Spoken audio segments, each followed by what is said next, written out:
Hi, this is Doug Harris, CEO of Kaleidoscope Group. Very excited to come before you again as part of the Black History or African American History Month celebration, doing a series around maximizing our history. Maximizing our history. So often, again, we want to learn our history, but how do we take that history and use it to make us better individuals in the world?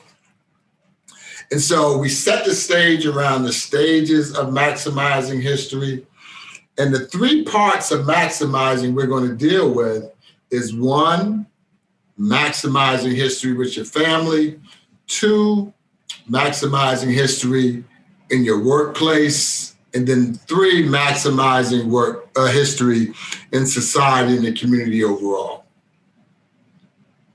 So when we start to think about maximizing history in our family, there's a lot to take in around maximizing the history of our family, because there is a lot of diversity in our families. There's good things, there's bad things, there's things we're proud of, things we don't like to share because they were not exciting and not that positive, but it's all in our family history. And sometimes if we don't think about, we make choices based on what took place in our history. We can duplicate good, we can duplicate bad, but we make the choices on what we do with our lives based on what we've been through. Now, we can't control that. Some of us came from more ideal homes or very positive homes. Unfortunately, many of us came from homes with many challenges in it. But as we exist in this world and think about our history, how do we maximize it as we move forward in our existence on this earth? And sometimes we even have to reach beyond our family to get that history. I went to a prep high school in Connecticut when I was growing up, and I was telling my mother I really didn't like it that much at first, and it wasn't me. I wanted to go to public high school. And she told me, she said, look, you can learn some stuff at that high school. I can't teach you. Them people got a lot of money out there.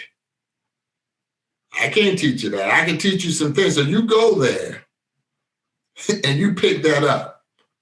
So she wanted me to get good things from her, but if she couldn't have it, get it from somebody else. But that foundation came from my family. And so the three things attached to your family is learn from your family, exhibit what your family has taught you, and then pass it on as it relates to helping others to enhance their life. And then that learn from place. You know, in my family, there was quite a bit of alcoholism, a part of my family. And I drank until I was about 30 years old. And in my drinking days, I was not one that just had one sip or two sips and then said, that's it for the day. There were several days I'd fall out, drink so much, couldn't get home. And I had to say, within my life, this ain't something for me to be partaking in. Other people can drink casually, and it's a beautiful thing. I don't do much of anything casually. And it's not good if you can't do drinking casually. So I haven't drank in 31 years. And that was a choice I made, coming from that being a part of my family, but I was not going to pass that on. Others will just duplicate what they see. No, you make choices. Don't be one of those individuals, this is what happened in my family. Well, if you ain't like it, do something different.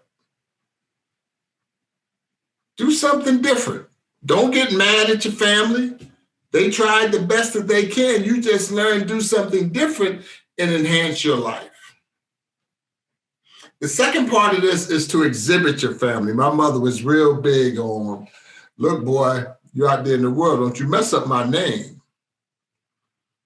You better let them, when you do what you do, you better make all of us proud. When I was growing up as a shorty, I had won most valuable player at Dr. J's summer camp. And he was speaking to me, and he said he's a good player, but he's a better kid. And he started talking about the character, how I helped other kids, how I showed up, was positive. So I'm sitting back listening to this, and my mother just was sitting there just crying like a baby. And I'd never really seen my mother cry. My mother wasn't no big crier. My mother was like, look, I take care of business. I ain't got time for a whole bunch of crying. But she was crying like a baby. But she cried, and I said, Mom, what's the matter? Why are you crying? And she said, you know, what he talked about was what I wanted to instill in you.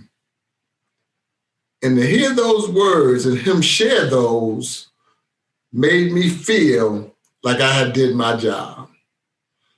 Then she started crying some more. Now, it made me feel good to see I was exhibiting the hard work and what my mother put into me. All the lessons, the spankings, whatever it was, she's like, look, boy, you gonna be something. I want you to exhibit this in the world. And when someone spoke to that, that just made me feel good. And then the last piece is to pass it on. Pass it on. Again, I have 7 children. And when I talked to my kids, we talked about character, hard work, discipline, and respect.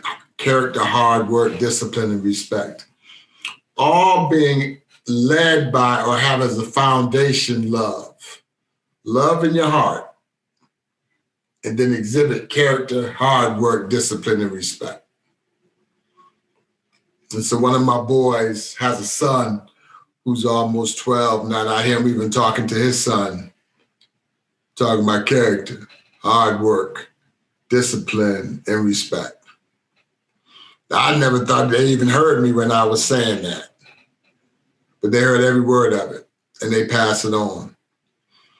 And these are the types of things you don't just pass on to your family, but you pass on to the world. If it's good, my father used to tell me, do good stuff with other people, do bad stuff by yourself.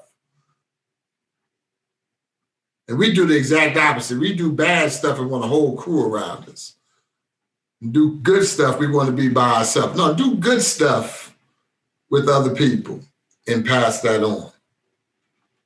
So again, this is Doug Harris talking about maximizing our history in the family and just sharing some personal things around what this means to me, but really trying to inspire you to hopefully some new behaviors and new way of existing around you can make a difference in the world. Don't let the challenges that you face stop you from being all you can be. And if it's not in your family, there are resources out here that can help you overcome. Know your history, study some people around you. We all come from neighborhoods where we like the mailman down the street who has given us positive messages. Find that so you can be all you can be in this world. We'll be continuing this series. The second one will be around how do we maximize our history in the workplace. And then we'll talk about how do we maximize our history in society.